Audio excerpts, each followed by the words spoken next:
Hello बच्चों, आज हम लोग class 11 chapter number first some basic concept of chemistry part 3 पढ़ेंगे। टॉपिक है लॉज ऑफ केमिकल कॉम्बिनेशन। आपके जो केमिकल है वो किन लॉ के अकॉर्डिंग कंबाइन होते हैं, उन्हीं लॉ को हम लोग लॉज ऑफ केमिकल कॉम्बिनेशन कहते हैं। ठीक है, जो केमिकल रिएक्शंस होते हैं किन लॉ के अकॉर्डिंग होते हैं उन्हीं को हम क्या बोलते हैं, लॉज ऑफ केमिकल कॉम्बिनेशन। तो इसमें सबसे पहला फर्स्ट लॉ बेटा, टोटल 5 लॉ है इसके। ठीक है, 5 लॉ है। फर्स्ट है आपका law of conservation of mass.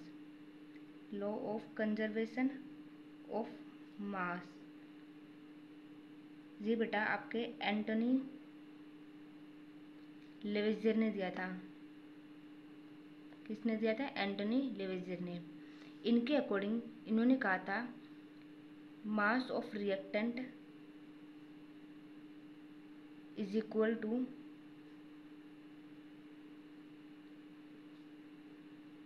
Mass of product. इनके अकॉर्डिंग जो मास ऑफ रिएक्टेंट है वो मास ऑफ प्रोडक्ट के साइड बराबर होगा हमेशा, कोई भी रिएक्शन होगी तब। तो कौन सा है, जैसे एग्जांपल हम पढ़ते हैं इसमें, फॉर एग्जांपल HgO फॉर्म करता है आपका Hg प्लस हाफ O2। मान लो आपका अगर ये 100 ग्राम गिवन हो, ठीक है, तो आपका Hg मान लो 92.6 ग्राम गिवन है, तो आपका हाफ O2 कितना गिवन होगा? क्योंकि इसके अकॉर्डिंग रिएक्टेंट साइड का मास और प्रोडक्ट साइड का मास बराबर होना चाहिए। तो क्या आएगा इसका, मान लो अगर गिवन है 7.4 ग्राम, तो इन दोनों को सम करो, ऐड करके देखो दोनों को, तो ये भी 100 ग्राम के इक्वल। तो प्रोडक्ट और रिएक्टेंट साइड का मास क्या है? बराबर है। यही लो आपका law of conservation of mass.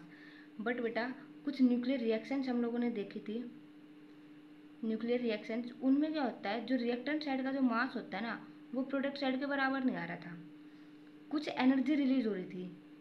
तो आपका आइंस्टीन जो साइंटिस्ट है, उन्होंने क्या कहा कि जो मास है ना वो एनर्जी की फॉर्म में रिलीज हो रहा है। मास किसकी फॉर्म में रिलीज हो रहा है? एनर्जी की फॉर्म में। अगर कोई आपसे कहे कि ये मास हम कैसे निकालेंगे, फिर भाई अगर हमारा मास एनर्जी की फॉर्म में जा चुका है तो ये वाला मास कैलकुलेट कैसे करेंगे? तो आइंस्टीन ने एक फॉर्मूला दिया, E is equal to mc²। m यहाँ पर क्या है? लॉस्ट मास, जो मास आपका गुम हो चुका है, जो आपको दिखाई नहीं दे रहा है रिएक्शन में। E जो एनर्जी आपने देखी अभी, c स्पीड ऑफ लाइट। ठीक है बेटा, स्पीड ऑफ लाइट कितनी होती है? 3 × 10⁸ मीटर पर सेकेंड, ये आइंस्टीन के। तो इसी लॉ को, फर्स्ट लॉ को आपको मॉडिफाई करके क्या बोला गया? Law of conservation of mass, law of conservation of mass and energy,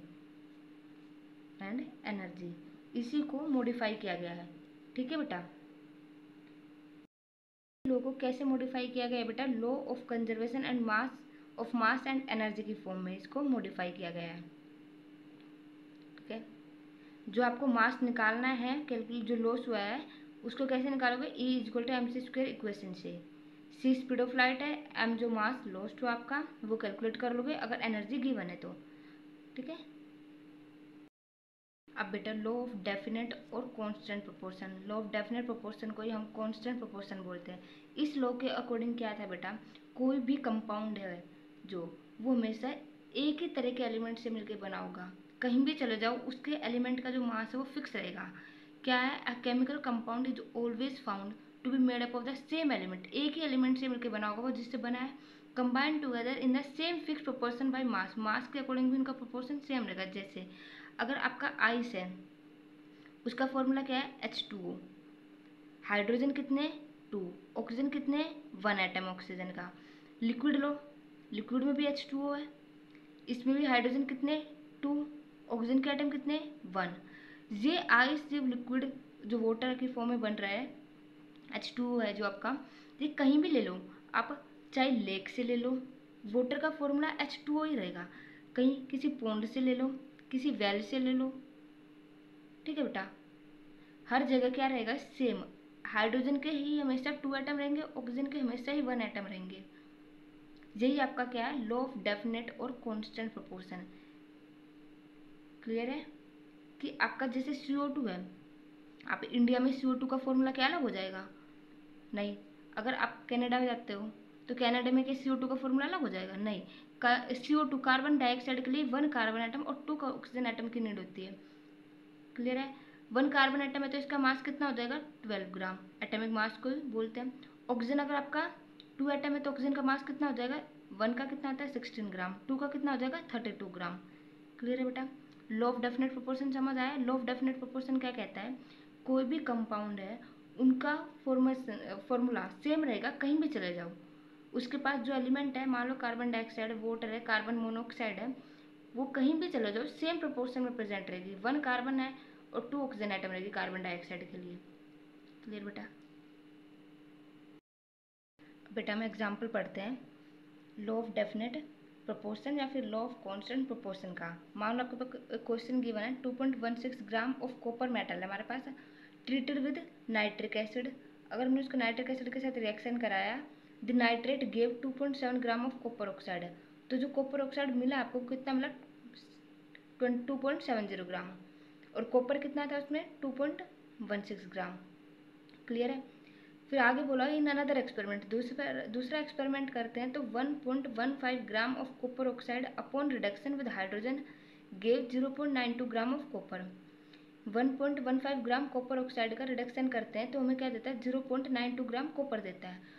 तो ये कहा है कि आपको चेक करना है कि लॉ ऑफ डेफिनेट प्रोपोर्शन को फॉलो कर रहा है या नहीं कर रहा है। तो देखो फर्स्ट लॉ के केस के अकॉर्डिंग देखते हैं। जो परसेंटेज होगा ऑफ कॉपर, हमें तो कॉपर का परसेंटेज चेक करना, percentage of copper in copper oxide में देखते हैं। तो देखो फर्स्ट केस में, ठीक है, फर्स्ट केस में कॉपर की परसेंटेज देखें कॉपर ऑक्साइड में।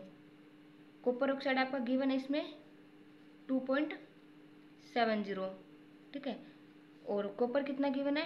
2.16। तो क्या आ जाएगा?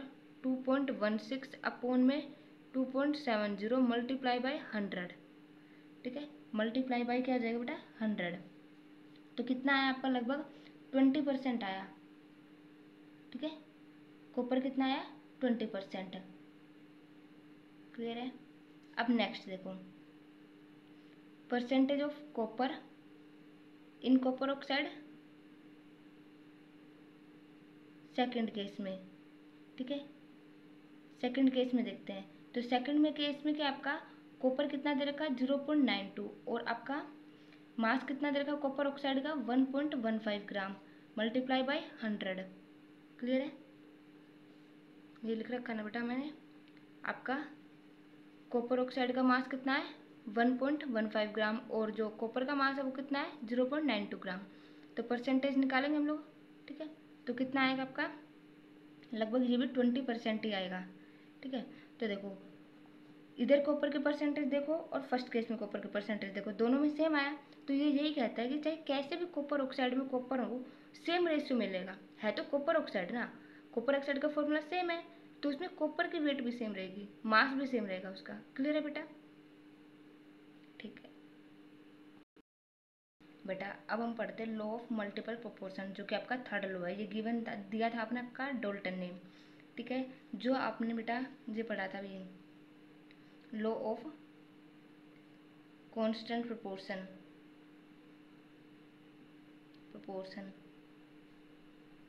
ये आपके जोसेफ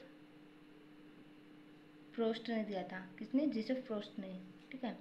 अब हम पढ़े law of multiple proportion. Law of multiple proportion क्या कहता है? डोल्टन ने दिया था आपके दो एलिमेंट बेटा जब कंबाइन होते हैं ना तो वो एक से ज़्यादा कंपाउंड फॉर्म कर सकते हैं, और जो वो एक से ज़्यादा कंपाउंड फॉर्म करेंगे तो उनका जो एक एलिमेंट का मास है वो फिक्स रहेगा, और वो दोनों मास के सिंपल रेशियो आपका होल नंबर रेशियो ऑक्यूपाई करेगा। मतलब समझने की कोशिश करो बेटा, if two elements can combine to form more than one compound, दो एलिमेंट एक से ज़्यादा कंपाउंड बनाते हैं, the masses of one element that combine with a fixed mass of the other element के, जिसका मास फिक्स है उसके साथ कंबाइन होते हैं, are in simple whole number ratio. जैसे एग्जाम्पल के साथ समझते हैं, आपका हाइड्रोजन है H2 की फॉर्म में रहता है, अगर हमने ऑक्सीजन के साथ कंबाइन किया तो वो क्या बनाएगा?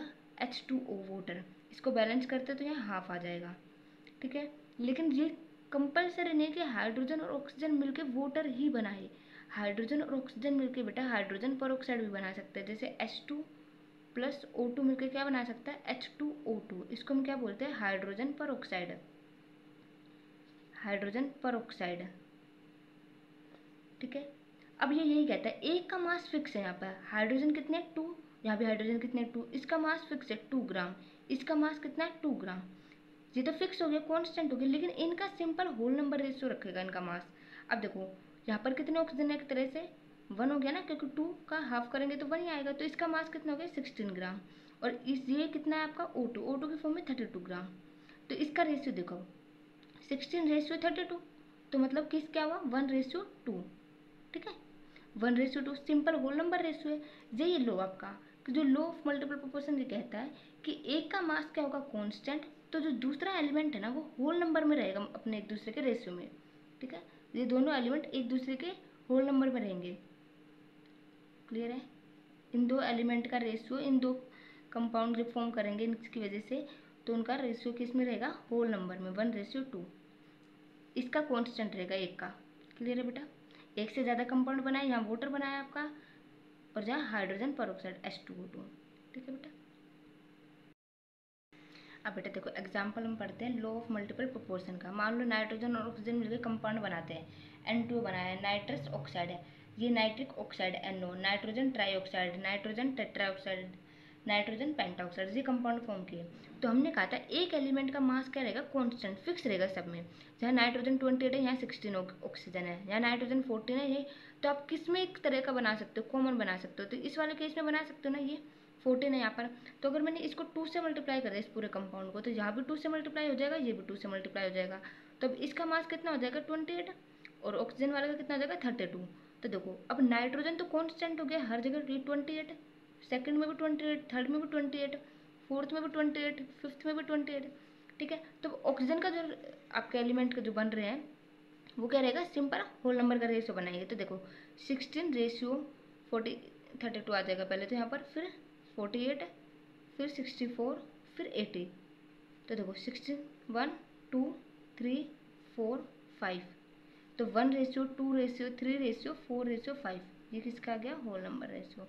1:2:3:4:5 में ही कंबाइन होंगे। क्लियर है बेटा, इतना आज हमारा टॉपिक यहीं तो होता है ख़त्म। नेक्स्ट में आपका 4th लॉ पढ़ेंगे जो कि आपका एवोगैड्रोस लॉ है, और फिर हम पढ़ेंगे 5th गै-लुसाक लॉ। ठीक है बेटा, for gases compound, Avogadro law and Gay-Lussac law next class में। ओके बेटा।